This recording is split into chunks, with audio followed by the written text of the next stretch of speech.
Hey there, welcome to Blockhead, the podcast where cartoonists talk comics and just about everything else.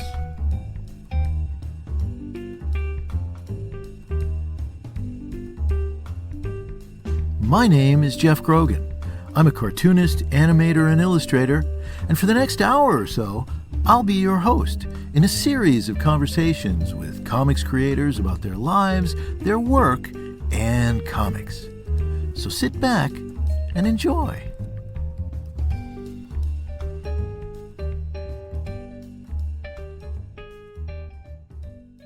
Hey there, welcome to a brand new episode of Blockhead. Today's guest should need no introduction. Today we have the great Bill Griffith with us. Bill Griffith of Zippy the Pinhead, one of the founding members of the Underground Comics movement, is here, and I couldn't be more excited. My gosh, his career spans really the last 50 years or so. It's amazing to think about how long he's been involved in comics and how important his participation and his contribution have been to the world of comics we inhabit today. My gosh, it just wouldn't be the same without Bill Griffith. I mean, think about it, right? Going back all the way to 1968 and Young Lust and Mr. Toad and then Zippy the Pinhead and Arcade with Art Spiegelman, and so much that's come from the great pen of Bill Griffith that has been so important in the history of comics. Really, he's one of those towering figures of comics that I've always admired, and I'm so thrilled to have him here today. And the ostensible reason for Bill's appearance here today is the Nancy Fest, which is coming up right around the corner, May 24th and 25th at the Billy Ireland Cartoon Library and Museum on the Ohio State campus in Columbus, Ohio. A great festival of all things Nancy, a wonderful 2-day event. And Bill is participating on Saturday, I believe, and he will be doing a talk about his great book, his wonderful brand new book, 3 Rocks, The Story of Ernie Bushmiller. And it is, believe me, I've read it. It's a terrific book, great biography, everything you ever wanted to know about Ernie Bushmiller. But I have to say, before I read it, I was, and I bet you are too, wondering, geez, how do you make a compelling story about a guy who sits at a drawing board all day, 12 hours a day, 7 days a week? There's not a lot that's going on there, but it is an incredibly captivating book and a great story. There's a lot of original Ernie Bushmiller Nancy stuff included in the book, as well as, of course, Bill's own great work. And Bill takes several surprising turns in his approach to Ernie Bushmiller's story. And like all of his graphic biographies of the past 10 years or 9 years or whatever it is, it's got a great sense of place and time. The era comes alive. So does, the place, the Bronx, whether it's the Bronx or it's the bullpen of the New York world, or Connecticut, where Ernie Bushmiller lived with his wife later. You can feel the environment and the era, and it's a wonderful story. So I highly recommend it. And if you're going to Nancy Fest or you're going to the Nancy Show, you absolutely have to read this book beforehand. So definitely look for it, pick it up. 3 Rocks, The Story of Ernie Bushmiller by Bill Griffith. Don't miss it. And it comes on the heels of course, Bill's other graphic biographies. The first was Invisible Ink, the story of his mother's affair with a famous cartoonist. It's really a memoir about Bill's life, and it's a very moving book. It really allows, through circumstances, through his mother's estate and whatnot, Bill had access really to the inner life of his mother, in a way, and her romance with this cartoonist who was a tangential figure in Bill's life. And, I think we've all wondered what our parents are thinking or feeling at any given time. And we never really have access to our parents as people. and it's a rare privilege, really, that Bill has in having that material and being able to know what his mother was going through, what she was feeling at a particular time, and that's both as the book makes clear, that's both a gift, but it's also a double-edged sword, because there are things you really don't want to know about your parents, and sometimes it's hard to think of them as people, even as we grow older. But I often find myself wondering what my parents thought at any given stage of their lives, but I don't have access, and so anyway, it makes for a wonderful book, wonderful story. And then, of course, there's Nobody's Fool, which is the story of Schlitzie the Pinhead, who was in many ways the inspiration for Zippy the Pinhead, Bill's venerable comic strip that has been syndicated by King Features since the mid-1980s and was in alternative weeklies before that. Zippy, of course, is that surreal comic, that satirical comic that really looks at contemporary life from a very skewed lens. It's a wonderful comic strip, particularly if you're one of those people who is looking for a viewpoint that is not the run-of-the-mill, not the cliche, but also there's a certain poetry to Zippy that I find, and I find that when I read that comic strip, I have to put aside any kind of preconceptions about what a comic strip should be or what a gag comic strip should be, because Zippy doesn't fit into any of those. Zippy is more like a work of poetry, really. Absurdist poetry, of course, but nevertheless, it should be read that way, I think. And it's very rewarding if you take the time to read it from that perspective, I think. So, and then, of course, after Nobody's Fool, there is Three Rocks, which is why Bill is here today. And we talk about that, and we talk about the genesis of that book and his participation in Nancy Fest and what attracted him to Nancy and Ernie Bushmiller's work in the first place. So this is a wonderful conversation. It's really been a dream for me, and I hope you enjoy it as much as I enjoyed talking with Bill. So without further ado, then, the great Bill Griffith and myself in conversation. Hello, Bill Griffith, and welcome to Blockhead. It's great to have you here. Glad to be here. Yeah. Ostensibly, we're here to talk about, well, obviously, before I even get that far, I should just say you need no introduction to people who are listening to this podcast. I mean, your career is just extraordinary, and it covers pretty much the history of comics for the last 50 years. I mean, it's incredible. Yeah. There's like more than we can cover in this podcast to talk about. But ostensibly, we're here because of the Nancy Fest and your participation in Nancy Fest on May 24th and 25th. And from what I understand, you're doing a presentation about your latest graphic novel, Three Rocks, the story of Ernie Bushmiller. Yeah, well, it couldn't be at a more appropriate venue. The people at the Billy Ireland Museum in Columbus have a great place. They have they're on the campus of the University of Ohio, but they have their own building. I think comics have never gotten as much respect anywhere. It's a beautiful building. It is, yeah, and they have a museum, state of the art, just wonderful. So, and they've been big supporters of Bushmiller and Nancy over the years. One of the directors of the place actually has a beautiful Nancy costume. Ah, okay. Which she says she will wear during the festivities. So I'm looking forward to that. I've seen pictures, and it really is a nice costume. Oh my God. So yeah, I'm going to be talking about my graphic biography of Ernie Bushmiller. He has his fans, he has his detractors. I hope my book will move some detractors into the fan group. A lot of people think of Bushmiller, they think of the strip as a kind of, quote, a dumb strip, a simple strip, a kid strip, pejorative words like that. But Bushmiller himself was anything but dumb.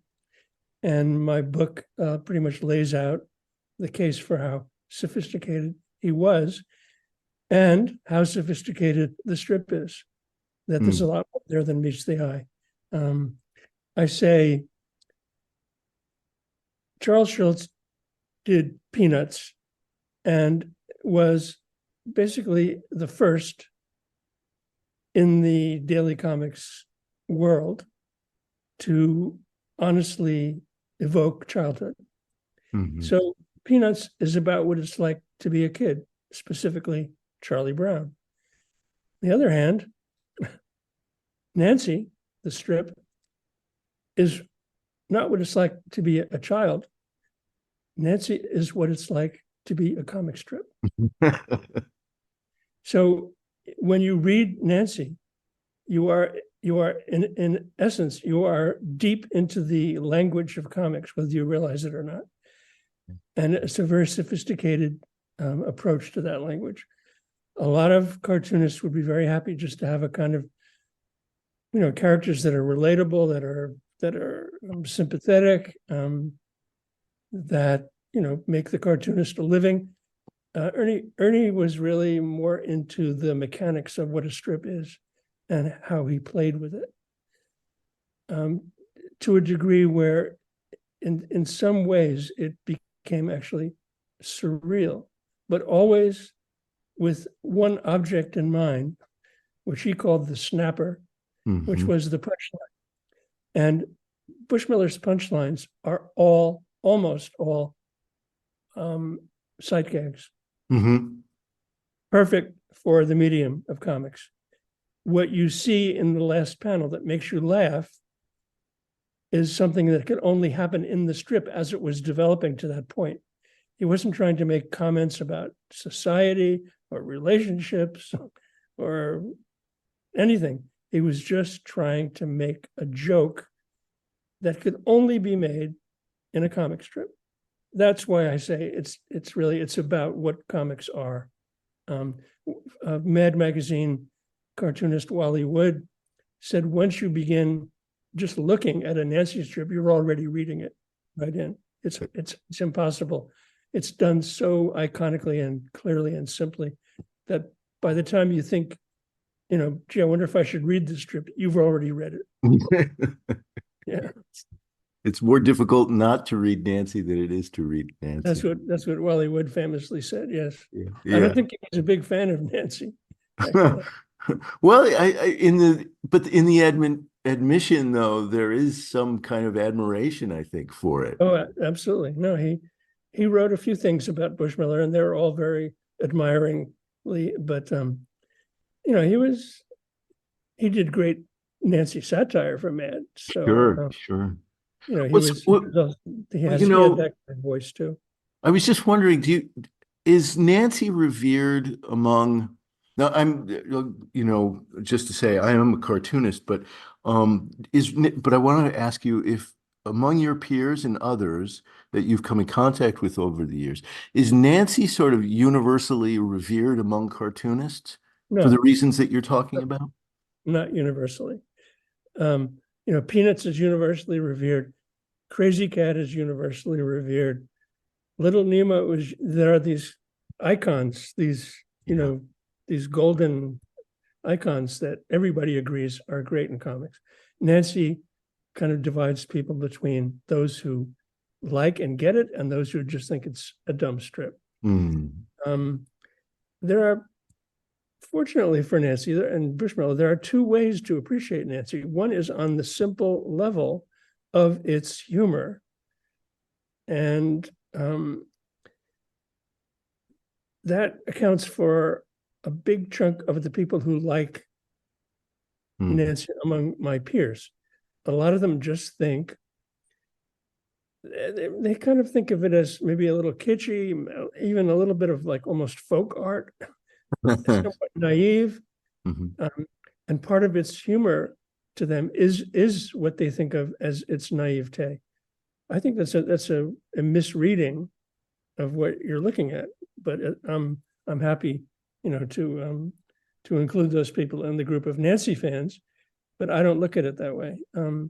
Dennis Kitchen famously talks about Nancy as being something that dares to be dumb. So he has his own way of looking at the strip, which I respect. It's not mine. We both think Nancy is great for different reasons. He likes it, and people that fall into that camp like Nancy, I think, because it's comics at its most basic level. Yeah. And done beautifully. So they respect it and they kind of like it. They don't fully appreciate, I think, what really is happening in the strip, but that's okay. Not everybody has to be in agreement with me. Bushmiller himself, once you get into his life, like when I first saw Nancy, I was 5 years old. Okay. Mm-hmm. I learned to read by reading the Sunday Funnies in Brooklyn when I was a kid. And what I learned from Nancy wasn't really so much how to read, but how to look at words, because Bushmiller's lettering was large and it had very little punctuation. Right. So as a 4 or 5 year old learning to read, I wasn't confused by where a comma or a period went. There were no commas and periods. It was just real basic, easy to look at words. And I latched onto it. And as well as with other comics, I learned how to read that way. Bushmiller, when I first encountered him later as an adult, I kind of I let it go for decades. I didn't think about Nancy. Then in the early 70s, living in San Francisco, part of the underground comics scene there, and good friend of mine, Art Spiegelman, whenever I visited his apartment, he was my kind of tutor in comics history. He had the knowledge of comics history that I really didn't have. And one of the things he would talk about with me was Nancy. And so I kind of made the full circle back from childhood to 1970. What was I, 26 years old? And I started to look at Nancy again with adult eyes and through Art Spiegelman's eyes a little bit. Right. And I began to really see that there was so much more there than I thought. Although at that time, this is so pre-internet, there was almost nothing available in terms of biography. Right. There was one paperback called Comics and Their Creators that came out, I think in the late 40s, that Art had a copy of. And it gave bios of all the major daily strip cartoonists of that time, including one of Ernie, but it was very sketchy. So I just thought Ernie Bushmiller was kind of a folk artist. He was doing this great sort of unconsciously surreal masterpiece. That's not true at all. Once you dive into who he really was, which now, of course, we can do, and luckily for me, I had access to his neighbor, his assistant, his right-hand man, his good friend, who lived just a short distance from him in Connecticut, and he gave me all kinds of, personal detail, including things like, what did Ernie read? What what other comics did he like? What kind of art did he like? I mean, the fact that he liked art at all was somewhat of a shock to me as I uncovered who Ernie was. His favorite artist was Velázquez. Go figure. The court painter of the 16th century Spain. Yeah. The fact that he even knew Velázquez, knew who he was, told you a lot. Ernie, it's one of the most astounding facts I came across. I've always been a huge fan of the painter Reginald Marsh, whose subject matter was New York City, mostly in the 20s and 30s and 40s. I've always loved his work. One of the things I found out in my research, Reginald Marsh and Ernie were friends. They went to theaters together, specifically to the vaudeville and burlesque. to draw the strippers. Oh, yes, that's in the book. It's in Yes. the book. I mean, my head blew up when I saw this. My favorite artist and now my favorite cartoonist Well, sitting in a seat in the 14th Street, Gaiety Theater, while strippers are disrobing and they're sketching. one way to learn. Their friendship didn't last very long. And it ended with a kind of an enigmatic statement where Ernie said he no longer wanted to see that sniveling little bastard again. So I searched and searched. I could not find out what was behind that. The friendship didn't last very long.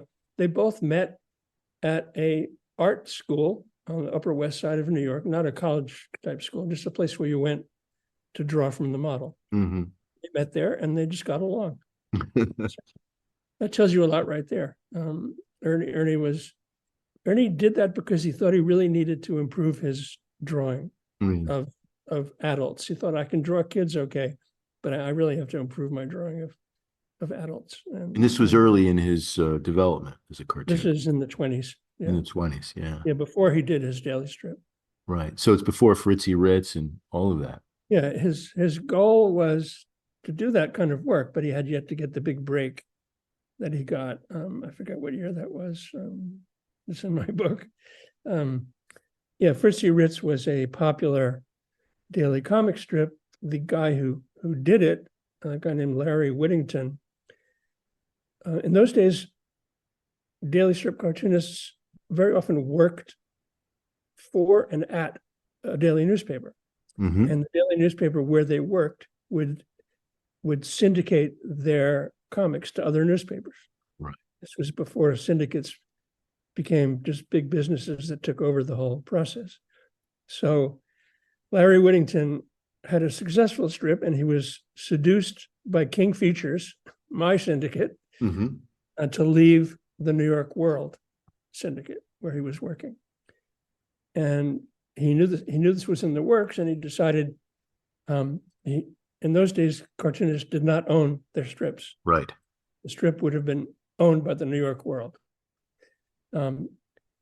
So rather than just leave them in the lurch, for a few months before he left, Whittington trained Ernie in taking over the strip. Ernie was 19 years old. Wow. He was a copy boy. Yeah. This was his dream come true. What an opportunity. He would in his job at the World, he was literally a copy boy. So he would just be carrying stuff back and forth between reporters and what they called the bullpen. The bullpen was the floor where all the artists were, all the illustrators, the cartoonists, anything that had to be daily as well as editorial cartoonists. So he would go up there a lot as his job demanded, and he was already soaking up the atmosphere. And this is what he wanted. He wanted to be a cartoonist, and then all of a sudden it was just given to him, handed to him. He was the youngest daily cartoonist ever. Wow. Even to this day. Yeah. Even to this day, the youngest, 19. Sure. Who's going to be 19 now? Yeah. So he, this was way before Nancy. Nancy didn't come along until 1933. This was, when did he start? Well, early 20s? Early 20s, 22, I think. 22. Okay. So Nancy, these were characters that he was inheriting. And Fritzy was kind of like she was kind of a flapper, in the 20s style, sort of independent, modern woman. He thought at that point she was already somewhat dated, so he was trying to update her a little. He would give her all kinds of adventures. She actually reminds me a little bit of the Seinfeld show. Oh. In the Seinfeld show, every episode, each character usually goes through an entire relationship, and it goes from the beginning to the end, and they split up at the end of the episode. Mm-hmm. And Fritzy, she went through boyfriend after boyfriend after boyfriend with no thought whatsoever about leaving broken hearts in her wake. And this was Ernie's part of his idea. He thought he would, turn her into a more interesting character. Mm-hmm. He had her go to Hollywood. He had her, all kinds of storylines. That was not what he really liked. He liked the kind of comics that he loved when he was a kid, which were one row gags where they were self-contained. Mm-hmm. Fritzy Ritz was a continuity strip, so you followed her on different adventures. Yeah. He was, he had no choice. He had to do that. But do you know offhand what strips he admired? It's a side question, but it's interesting. Happy Hooligan was his favorite strip. Happy Hooligan. Okay. Happy Hooligan. So that was a classic, very early character who, was kind of a homeless bum character, kind of a dimwit, and things, funny things happened to him. He wore the tin can on his head. Wore a tin can on his head, yeah. So, I don't know a lot more about what other strips Ernie liked as a kid, but Happy Hooligan is the one he talked about. Okay. But when after 10 years or so of doing Fritzy, he thought, this is getting stale. And not only that, he really didn't like the whole idea of this continuing storyline. He had meetings with the editors, and they encouraged him to keep it up because it was a successful strip. And they encouraged him to make it sexy and keep it sexy, because it was attracting male eyeballs to the page. And that was something they valued. And, there was no doubt as to what that was all about. Fritzy, Ernie had to actually keep up with female fashions, so that when he drew her, she didn't have the same clothes. She always had the latest clothes on. His wife, Abby, helped him with that.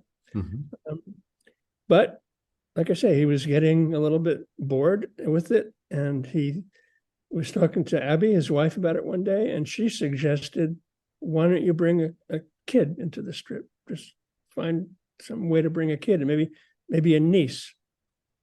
Because in those days, if you had an adult character and a child that was involved with that character, that could not be their blood relative child. It had to be a niece or an uncle, or a niece or a nephew, because that way there was no sex involved. Right. So Fritzy is sort of annoyed by this niece that pops into one of the strips in 1933. The reaction to the public was, please, more Nancy, right away. They were also not, they weren't as bored as Bushmiller because it was still a popular strip, but once Nancy appeared, his editors and his fans all thought, we want to see more of that. The editors actually thought, perfect. Now we get the male gaze of the pretty girl, and we get a kid. Both major categories of the daily comic strip world. We get both in this one. So I always thought it was weird, Nancy, that Nancy's living with her aunt, and there's really no explanation ever. It's just Nancy's there and with Fritzy living there, and we have no understanding of where her parents, where are they, what happened to them. Same with Sluggo. We don't know what Sluggo's background was either. I always thought Sluggo was an orphan. But that's just my assumption. There's no evidence of anything. He lived in a house by himself. Yeah. Literally, like a one-room house on Dumm Street, Dumm Street. And he also just appeared one day. And so Nancy and Fritzy, there's an essential strangeness and also strength and oddness to the Nancy strip. Fritzy doesn't look like she's coming out of the same comic strip as Nancy. Right. So not only are they kind of oddly paired as people, but they're oddly paired as cartoon characters. And Fritzy's job was to remain both sexy and sort of maternal and disciplinarian kind of character for Nancy. So Nancy would do things that would annoy her, and Fritzy would take on the role of the disciplined parent, but at the same time looking sexy while she did it. Yeah. Hey, Geoff here, taking a moment to stretch and grab a quick refreshment, and to tell you how you can become a contributor to this podcast by joining us at patreon.com/Geoff Grogan. Naturally, production of this podcast is not without its costs, and by joining us at the paid level, you'll ensure that I'll be able to bring you great interviews and discussions with top-notch comics creators on a regular basis. And if you join at the paid level anytime between now and June 1st, you'll receive a free copy of Donut and the Cheeseburger, Race for the White House, mailed directly to your door. So join us, won't you? That's patreon.com/Geoff Grogan. I remember seeing lots of Fritzy popping in, like you'd see like, a view of her profile and her shoulders maybe popping in from the edge of a panel, admonishing Nancy for this, that, or the other, and then not seeing much else of her. Right, unless Ernie decided to show more. Right. I mean, there's one strip I show in the book where Nancy has tied up Fritzy in what looks like bondage, sexual bondage, and it's all done just for a joke, for a gag, right? But Ernie was not unaware of what he was doing in that area. He was going right up to the edge of things you could do and not do in daily comics. Now Fritzy continued in her own like Sunday topper, didn't she? Yeah, Fritzy continued. Fritzy didn't die until 1968. Oh. Nancy, I mean, under Bushmiller. Mm-hmm. Bushmiller died in 1982. Right. But yeah. Do you know anything more about those Fritzy toppers? I mean, did you study those as well as you were, putting this book together? Sure. Fritzy had a separate life away from Nancy, and in that life, she had a boyfriend called Phil Fumble. Mm. And Phil Fumble was, in a cartoonish way, a stand-in for Ernie himself. Ernie had red hair, and it was kind of puffy at the top, and he had what he called, what did he say? His face resembled a melon. He had a melon-shaped face, he said. He's being self-deprecating, but so Phil Fumble is Phil Fumble is not a terribly unique character. He's the classic nerdy male who can't get the sexy girl that he's after. Mm-hmm. She'll toy with him, but she'll never accept him. Mm-hmm.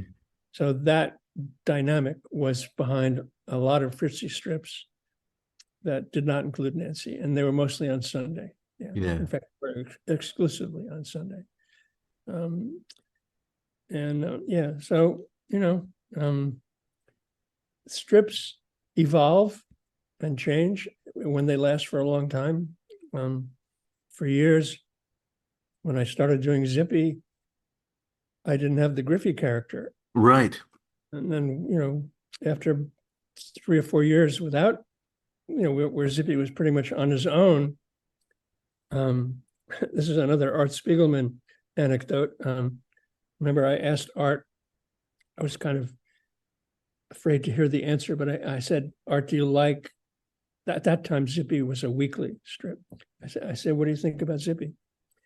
And he said, well, I like the character, but it's a little bit like being stuck in an elevator with a crazy person.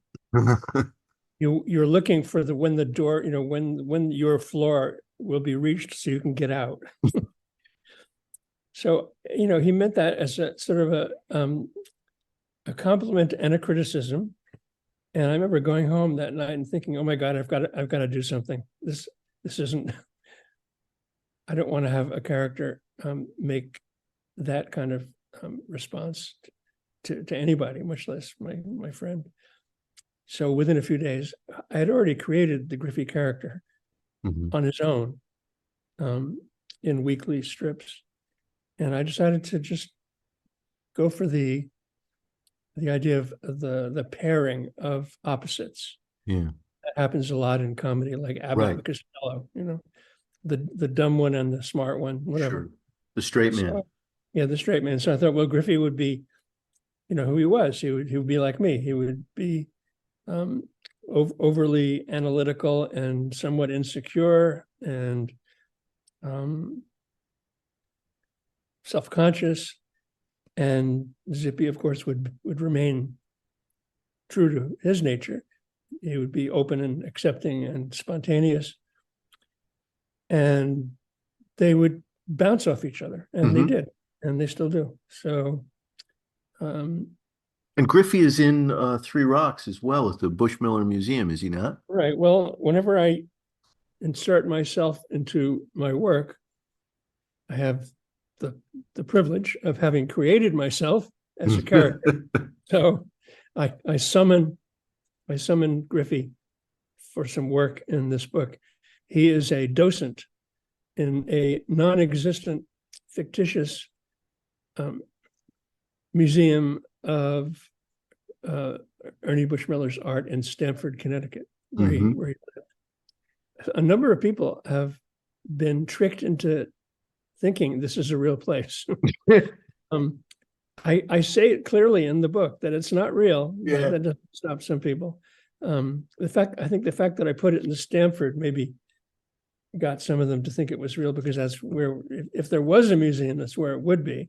Right, where Ernie Bushmiller resided.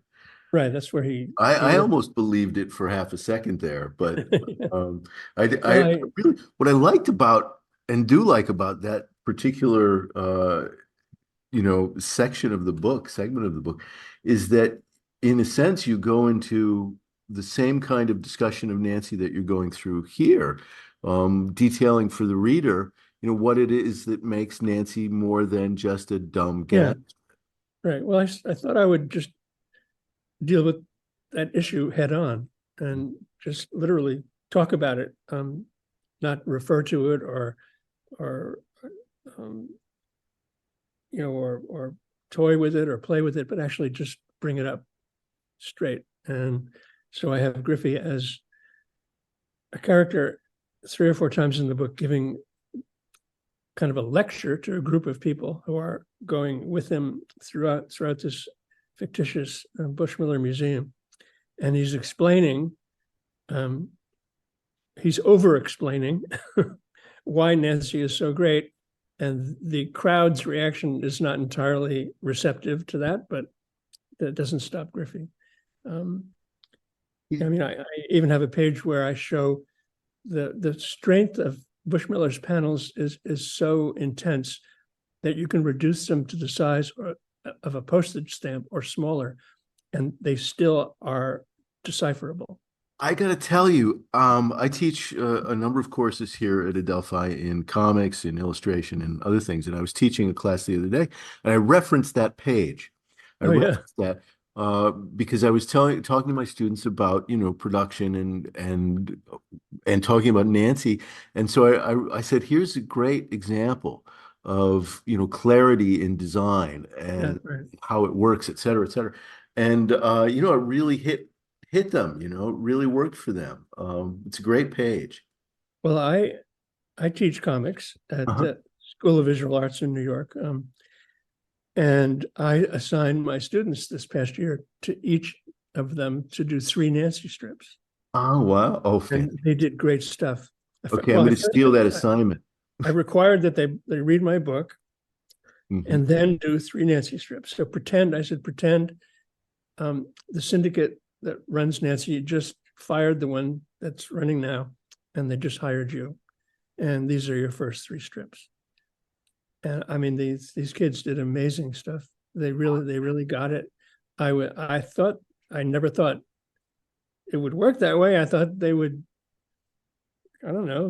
get it because they weren't exposed to Nancy before. When I brought Nancy up in the class, the only one of my students knew Nancy, and I said, "How do you know Nancy?"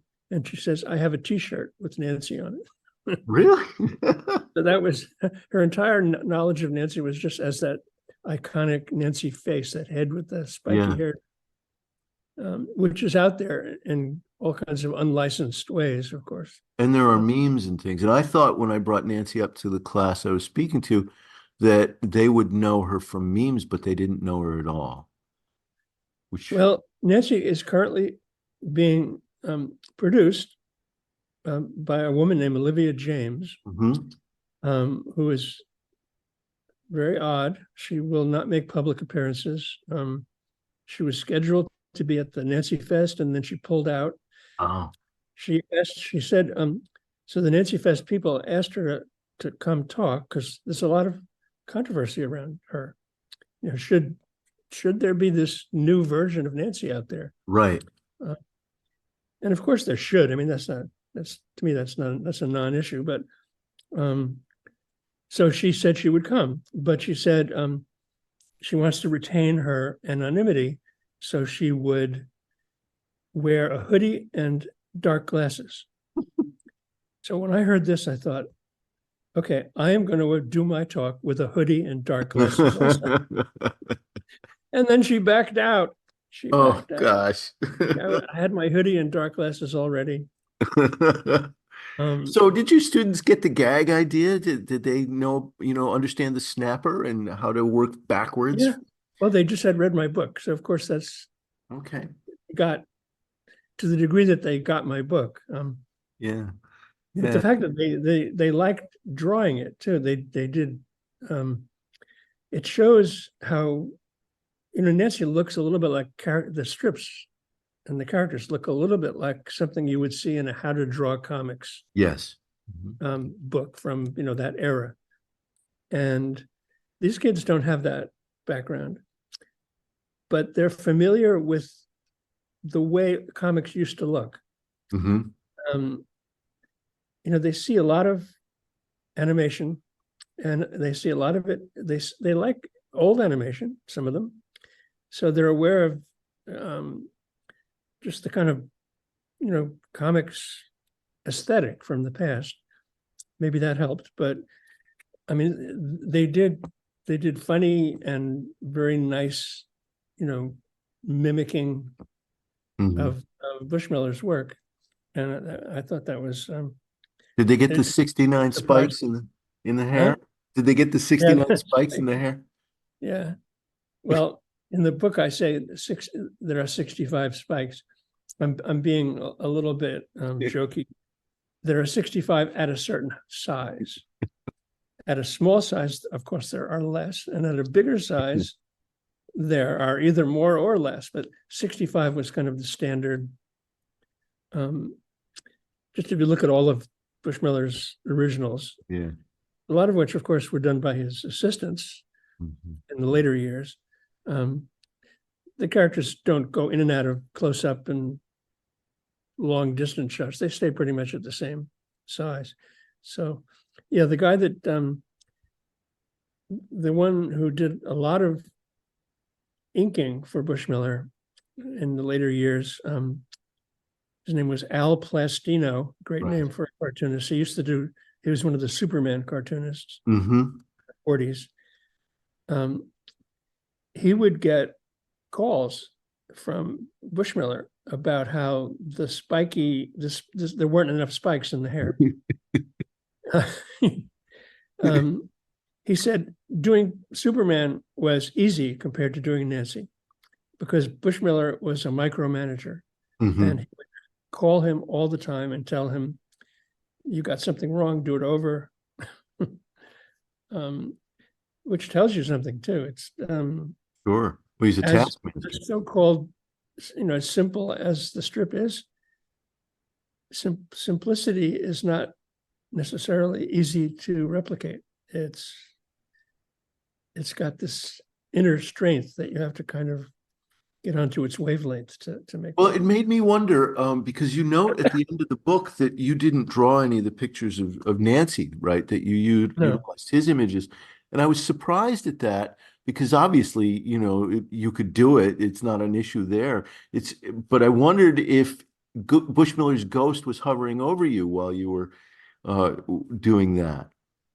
Well, I thought about it.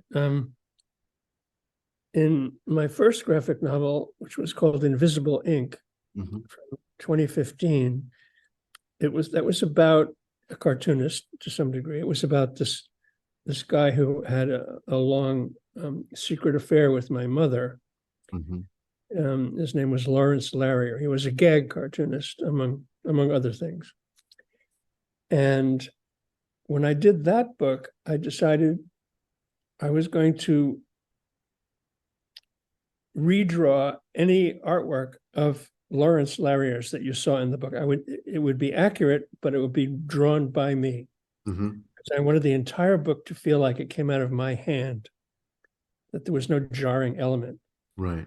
When I thought about what I should do for the Nancy book, I thought there was no way I could possibly, as perfectly imitative as I might be able to be, I would never achieve the iconic strength of the Nancy strip, Mm-hmm. of the characters, of her face. So in that case, I contacted the syndicate, who own Nancy to this day, and thankfully, they gave me a blanket permission to Oh, wonderful. reproduce anything I wanted, to collage in things. What I decided to do, though, was to make any time the Nancy and Sluggo characters speak in the book, and I use them as transition pages throughout the book, almost as if a new chapter, as a chapter ended and a new chapter began, there would be a page with a black border, and that page would have Nancy speaking, Mm-hmm. sometimes with Sluggo. And what they would be saying would be a segue from the previous chapter to the next chapter. So they would lead you into the next chapter. Mm-hmm. So, of course, that was all my writing. Right. And I didn't get that from Bushmiller. I co-opted the characters and gave them, I tried to keep their voice accurate, Mm-hmm. based on how they sound normally. So, Sluggo is a kind of a little tough guy voice, and Nancy is a child. I always thought of Nancy, she's supposed to be 8. That's what Bushmiller said, 8 years old. Right. I think she was like 8 going on 18. She was 8, but then if she wanted to be something a little more sophisticated, she could be. Mm-hmm. Some of it was language, some of it was attitude, some of it was just things she said or did with Sluggo or with Fritzy. But that's another cartoonist's privilege, and it's a thing that happens, an evolution that happens when you do a character. They grow, whether they grow chronologically or whether they grow mentally, whatever. They don't stay the same. If you're talking about a character with a span of decades. Well, one of the things that in relation to what you're just saying, but also in relationship to what we were talking about in terms of drawing Nancy, and with Griffey, the end of the book, the epilogue at the end of the book, it does kind of look like your hand's involved there, where Nancy is, in her later years. Yeah, I decided, okay, when the book ended, when Bushmiller's life, and when you're doing a biography, someone's life has a finite time span, of course. So in 1982, Bushmiller died. And I was at that point in the book when that had happened. And I said, well, I guess that's it. I just have to say, here's what happened the day he died. Here's what happened a year after, but that's it. It's over. And I was not happy with that. I couldn't live with that. I thought, I've got to do something, a coda, a tag. I have to put something on this story that says, yes, of course, everybody has to die. And Ernie is no exception. But what can I do to keep the book moving and give it something it doesn't have? And, luckily I come up with this idea. What if there was a rest home, like a retirement center for cartoon? This is something I did actually in 1980 in an Underground comic. I imagined a retirement home for all the Underground cartoonists. This is in 1980. So at that point, I meant the first wave, the late 60s to the late 70s, all those people. Yeah. That are all my your peers. My peers, my fellow cartoonists, all living in San Francisco still. So I did this story where I, as an old man, visit this place, and then I find out all of my peers are there, and I talk to each one of them, and I make it funny, and I find out behind the retirement center is a little creek, and there's a bridge, and on the other side of the bridge are little houses, each of one of which houses the cartoon characters that all of us had. So I posit that the cartoon characters are alive, and they're kept away from their creators by living in these little cottages. Anyway, that's the whole thing I did. So it was 1980. So I decided to revive that idea. So one day I would, as Griffith, I would go on an interview. I would want to interview the elderly Nancy. So the only change that I made to Nancy and to Sluggo and to a few of their side characters was that I made them look older by giving them white hair. I gave Sluggo a long white beard. Yes, he's taller too. Right, taller. And when that happened, the book really suddenly, to me, it gained this element, this feeling that the rest of the book didn't have. I mean, the rest of the book was still what it was, and I'm trying to be accurate in Bushmiller's life, and I'm trying to make the case for how great he was. But here I am now, with the idea that I can walk up to Nancy as she lives and exists today, and talk to her, and what would she say to me? And so in the last 24 pages of my book, that's what I do. And Nancy is very reluctant to speak to me at first. She's this is like old stories. She doesn't want to talk about it anymore. Her relationship with Bushmiller was a little bit problematic. He would be too demanding. When I brought up Sluggo, she became very sort of sentimental. That man, I miss him so much. And then I had them have them unite at the end. So it was a whole book within a book. It was a story within a story that gave the book a dimension it didn't have. Well, I have to say, as a reader, I found it so beautiful, really. Thanks.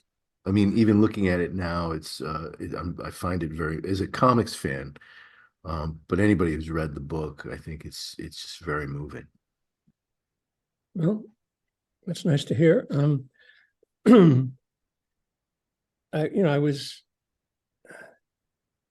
I was able to give Nancy a voice as if she was a real person, but also to stay true to who she was. Kind of balancing act I had to do, and to not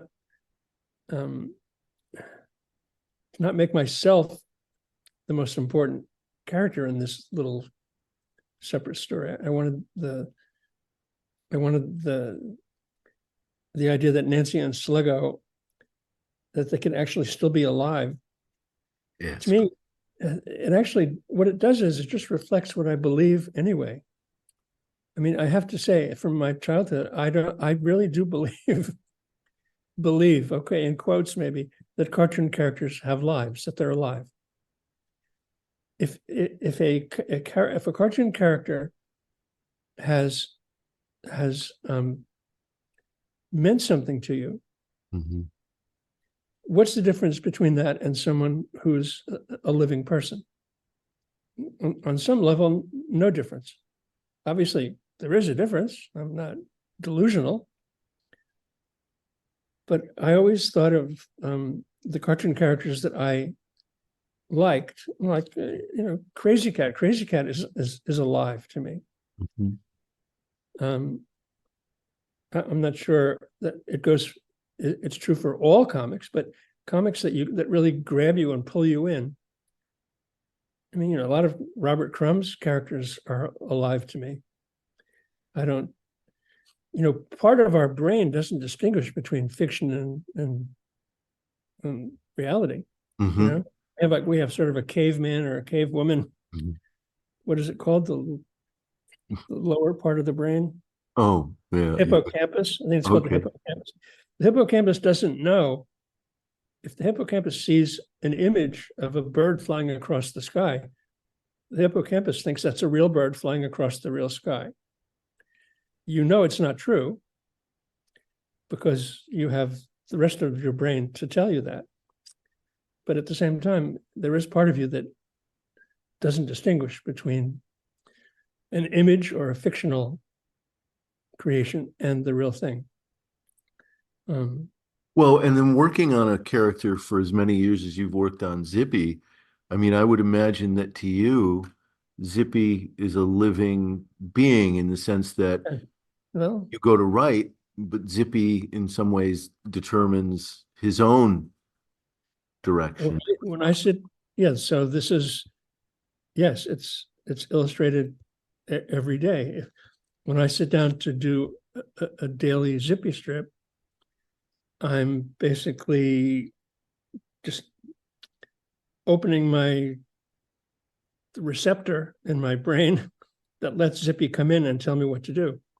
Yeah. And once he enters my little process that way, it's really just my job is to be a bit of an editor, but let him determine sometimes the entire Mhm. strip, and sometimes when I finish it and I think, wait a minute, I just went too far. No one's going to get this, and then I say, well, that's not my problem. That's the reader's problem. Zippy's, yeah, Yeah, Zippy's not worried about audience response. yeah. No, I always said to interviewers early on with Zippy that I'm happy to not. I'm not looking for a peanuts size audience. I'm happy to have a cult following, Mhm. and what I do is I put the Zippy strip out there to a certain point, and then I ask the reader to meet me at that point. So meet me halfway, and then we'll be able to, go along the process of reading the strip and getting it. A lot of people don't get that; they don't do that, so they tune off. They Sure. tune out.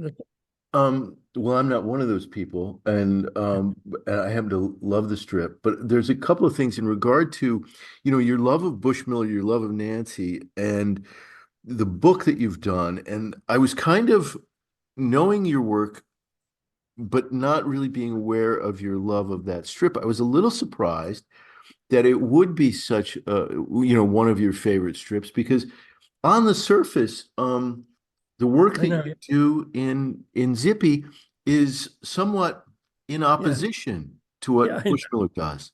I know. I know. While I was doing the book in the early stages, and I was able to talk to Ernie's friend and get input as to his tastes and things. His name was Jim. I said, Jim, do you think Ernie would what do you think of Zippy?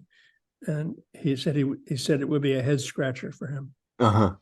Did you know I may be a podcast host by day, but by night I don cape and cowl and with iPad pencil in hand draw my butt off on all kinds of comics projects and art.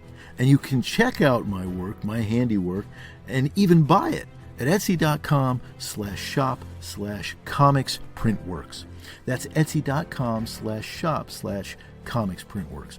Okay, I don't really wear cape and cowl while I'm drawing, but you get the idea. That's etsy.com/shop/comicsprintworks. And now, back to the show. I said, did Ernie know anything about Underground Comics? And he said, yes, I brought him Zap #1. Wow. I handed it to him and he looked at it and he flipped through it. And then he said, good, and gave it back to me. He didn't want to talk about it. Uh-huh. Over the years, since then, Jim realized what it is. Bushmiller respected Robert's artwork, but the subject matter was a little too squeamish for him. Mm-hmm. So Zippy and Ernie would not have been a good match. I don't think. Well, Zippy is Zippy exists in some ways in a surreal. Zippy is a surreal character in the real world. That's to me that's how it operates. A surreal character in a surreal world is it's a short circuit. That doesn't. Right. I mean, people do it, but I don't think it goes anywhere. But a surreal character in a real world in which the real world is actually unbendable. It's real. That makes the surreal character have to operate in it, and that's where stories come from. That's where humor comes from. Satire, just wordplay, all kinds of things come out of that. So in that sense, there is a little bit of a similarity, but it wasn't, the surreal nature of Nancy.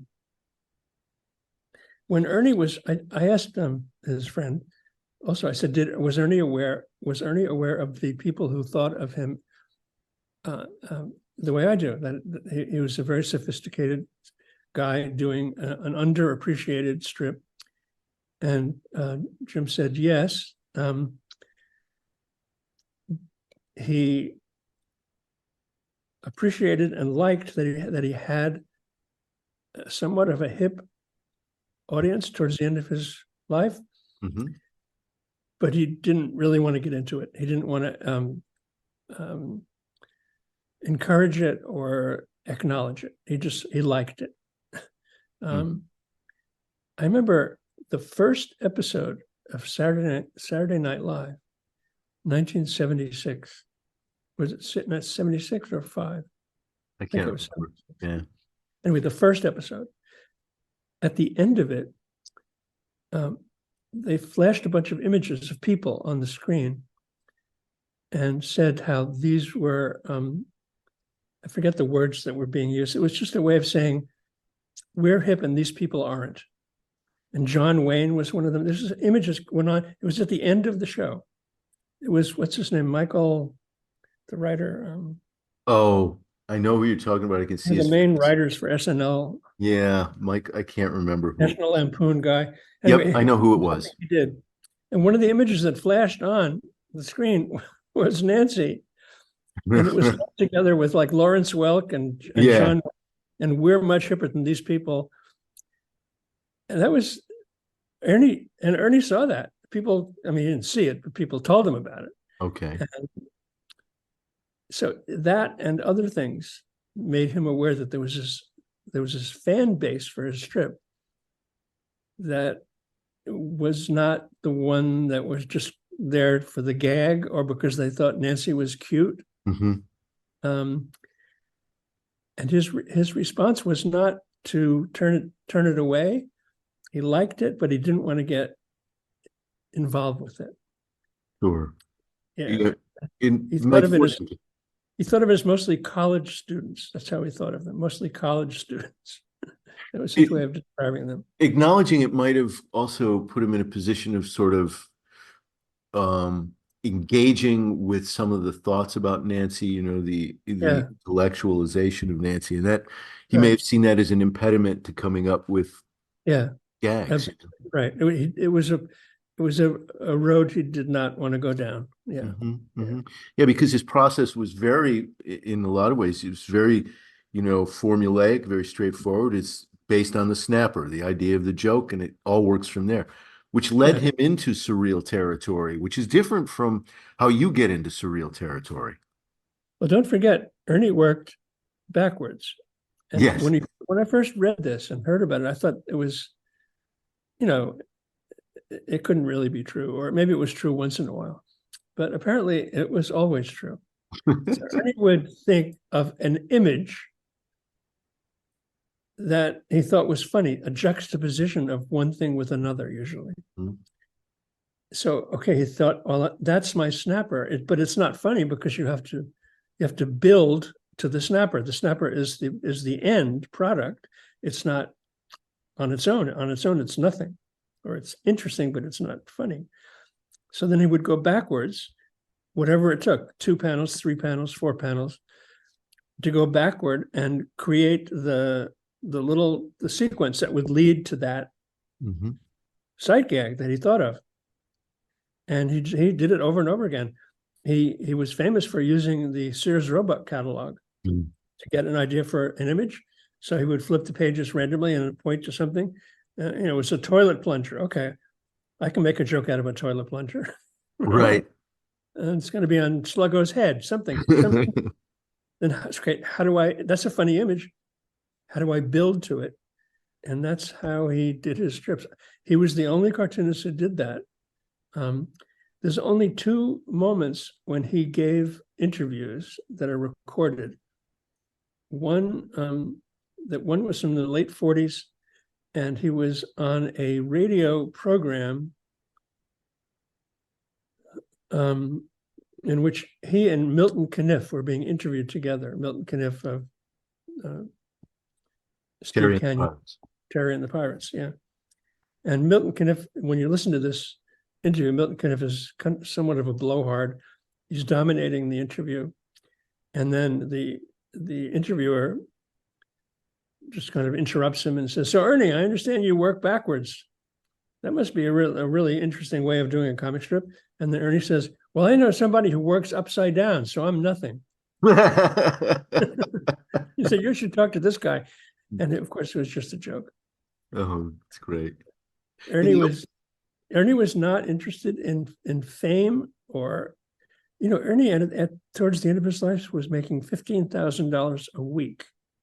Oh. I mean, this was not unusual. If you're in 900 newspapers, do the math. Yeah. $10, $20 per paper. That's or more. Good money. Sometimes. Yeah. So what was he doing? He had no hobbies. He had no vices. When he died, he had a huge estate, most of which he left to charities. Oh, he did. Wow, how interesting. Because he didn't have kids. Yeah, he established a scholarship. I forget the college, but he gave a huge amount of it to SPCA. I don't know. I can't remember the.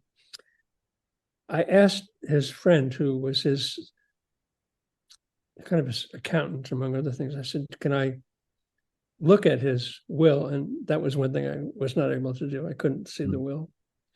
But he did tell me that it was almost all left to charity because he was so wealthy. In those days, I remember reading sometime in the 70s or 80s, after Elvis Presley had already died, the top 5 earners in the United States, 2 of the top 5 earners were the Elvis estate and Charles Schulz. Right. Yeah, Charles Schulz was huge. In the entire country, like the Elon Musks of their time, in effect, that category of. Wow, I never think of Charles Schulz that way. He made $25 million a year just from merchandising. Incredible. Wow. Very humble guy, Sure. Did you ever, speaking of either of those cartoons, did you ever meet Charles Schulz or Ernie Bushmiller? I never met Ernie, but I met Charles Schultz a few times. When I lived in San Francisco, his home was in Santa Rosa, which is about 45 minutes north of San Francisco. And his daughter was an Olympic skater. And so as a gift to her, he built a skating rink in Santa Rosa, a real full-fledged skating rink, ice skating rink. Mm-hmm. And for a number of years, Schultz would invite Bay Area cartoonists to come there for their Christmas special, where they would do a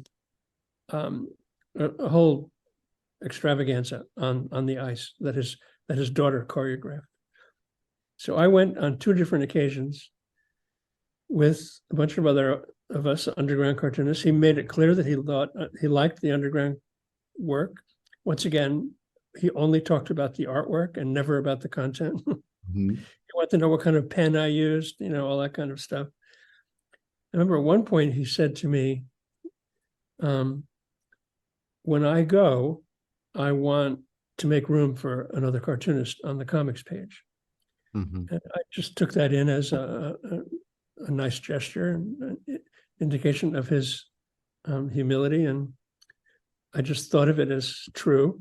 Of course, then when he died, that never happened because the syndicate convinced his wife, very, very, I can't hold it against her.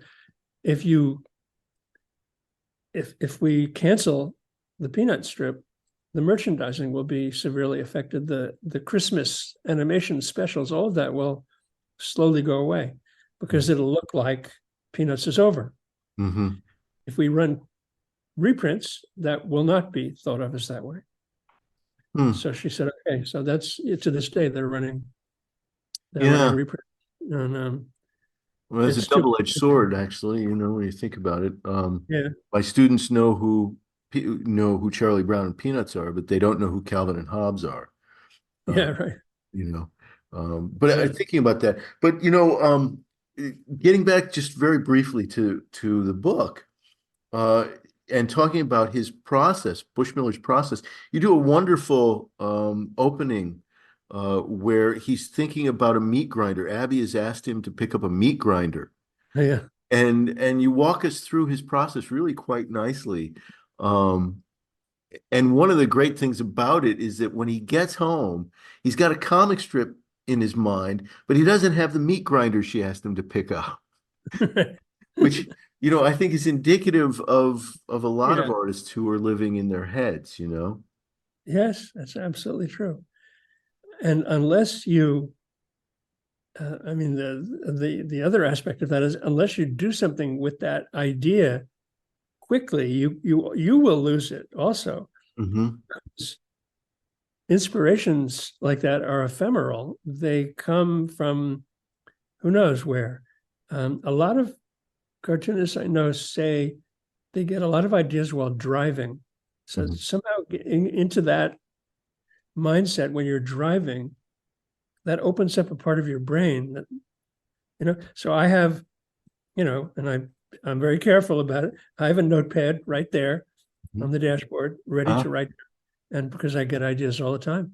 While you're just driving. A 10-minute drive somewhere, I have to be kind of ready to write down an idea. There's also that moment before you fully wake up where you're still somewhat in your subconscious. And that also is a place where, you need to have a little notepad. And because those ideas go away quickly. Do you tell your students to do that? To have notepads nearby? I do. Well, I tell them to keep a little notebook. Of course, they just think, well, why should I do that? My phone, I can say it on my phone.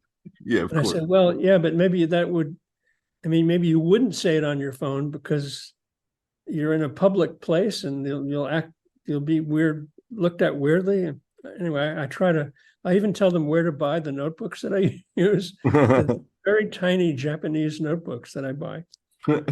There's something about writing, that. And there's something about writing also. Writing has been proven to have weight, to have all kinds of weight that speech doesn't. Yeah. Well, speaking, and this kind of leads me into other territory, but I was thinking of Zippy, and there are multiple things that I wanted to mention here, both in relationship to Bushmiller or not. But in regard to what you're just saying there, I'm wondering about like the ideas that come to you for Zippy.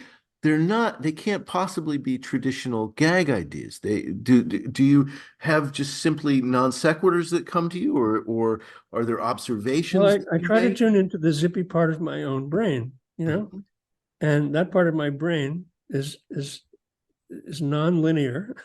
mhm, It is non-critical. It likes to play with language, and it's alive, mhm, and it's real enough so that I can tap into it. And um, you know, yes, it's not the traditional place where gags come from. On the other hand, I can start out a strip idea that's very Griffey oriented, where um, let's say I'm thinking, all the people that are getting tattoos today, young people mhm, getting tattoos, project that into their 50s. How many of them are going to regret those tattoos? mhm. And are they going to go to get tattoo removal?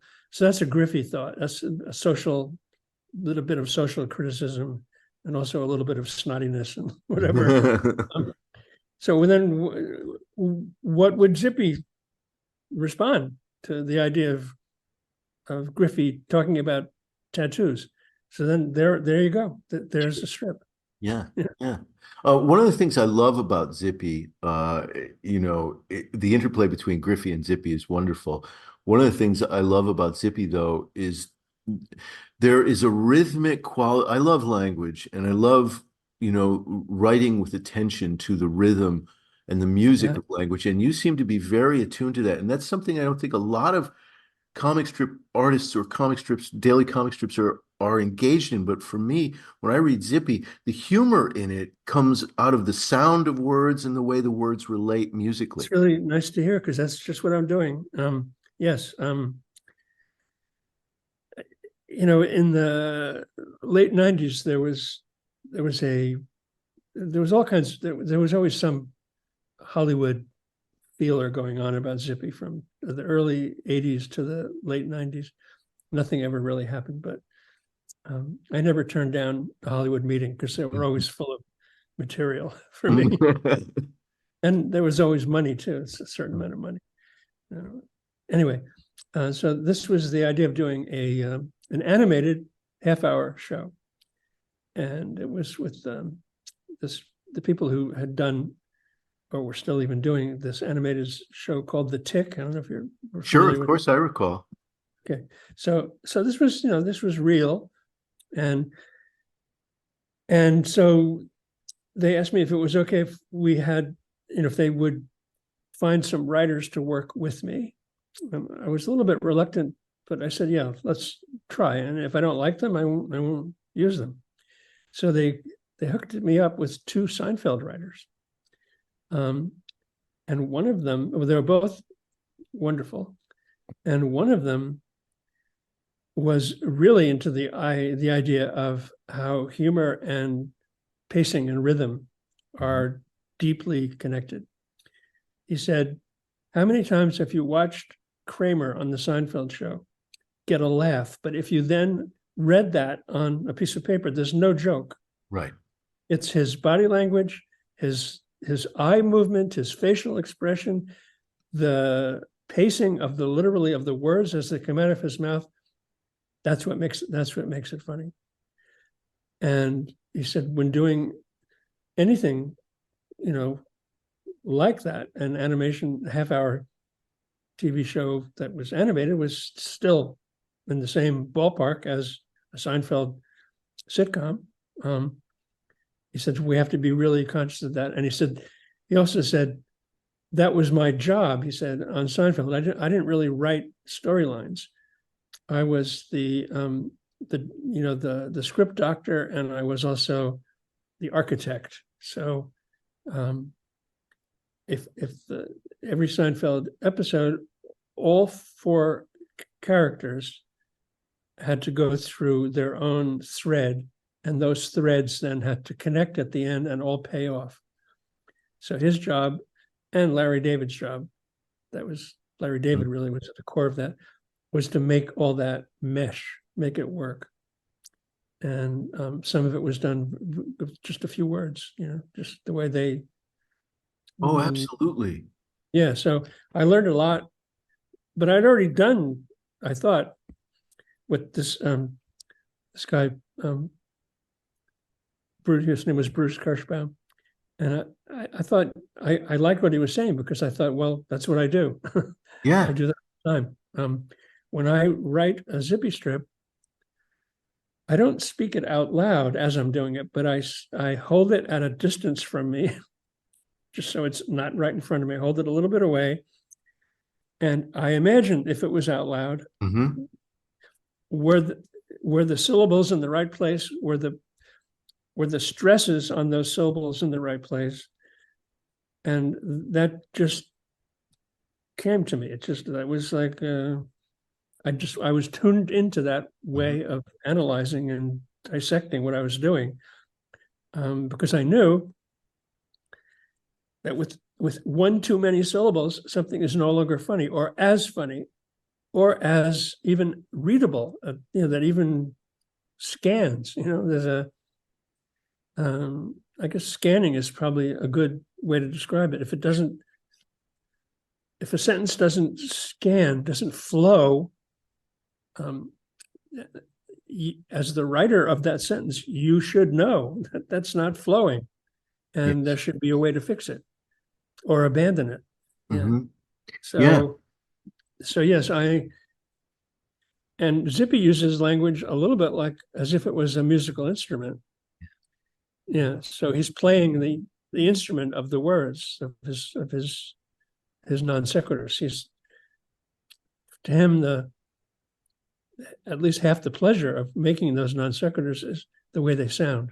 Yeah, the way they flow out of your mouth. Yeah. And exactly, and I love, like, I think one that if you don't read them with like, if you're just scanning the newspaper and you read Zippy like the way you might read, I don't know, one of the strips that goes by really quickly, you're going to miss the joy of reading the strip, because the joy of the strip for me not only is through the artwork and the interplay of the characters in that pictorial space, but it's also just in the musicality of the language, of the words, and how absurd they are, but how wonderful they flow off of your tongue as you speak them. And so if you read it quickly, you miss out on that. That was the hardest, and still is the hardest thing for me to convey to students. I think it might have to be innate. I don't know. I'm not sure. Well, it is one of the things I know when I'm doing my own work, I'm crafting something that's being said. I play with the syllables over and over again, and oftentimes write a line, go back, read it again, write it again, write it again, write it again, until it's just the way the letters, the syllables flow into one another that makes it funny or not funny, and it falls flat if the rhythm's not. Yeah, well, I'm glad to hear that we're on the same page with that, because that's not something that most people, most of my fans don't go into that kind of detail with me. By the way, I am going to have to cut this short. Oh, okay. Well, geez, I know we've been on for a while, and I really appreciate your time. I would love to be able to talk to you again sometime, because I've read all of your novels and your graphic novels, and I'd love to talk to you about them, because Invisible Ink and Nobody's Fool are both beautiful books. And they're filled with beautiful moments and moving moments, and I'd love to talk to you about both of them in the future. If you have some time, maybe we can connect again another time. Absolutely. Yeah, just you have my email, so let's think about that as sometime in the future. Yeah, sure. Okay, maybe perhaps over the summer or something. Absolutely. Okay. Yep. Well, Bill, so thank you so much for today. I really appreciate it. It's been a joy. And in a lot of ways, it's been an honor, because I'm such a big fan and I love your work, and it's just been great. And I'm so that you came I've on enjoyed, today. I've enjoyed it too. Thanks a lot. So there you have it. Bill Griffith, Nancy, Ernie Bushmiller, and Zippy as well on top of that. I'm hoping that this is the first of several conversations.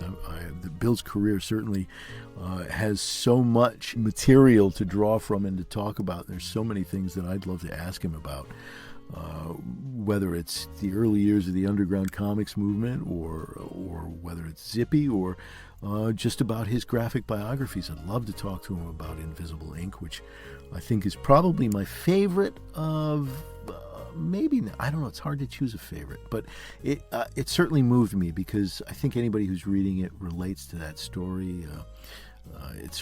I related to it because, I lost my mother a number of years ago, and I find myself as I'm getting older, I'm older now than she was when she passed away.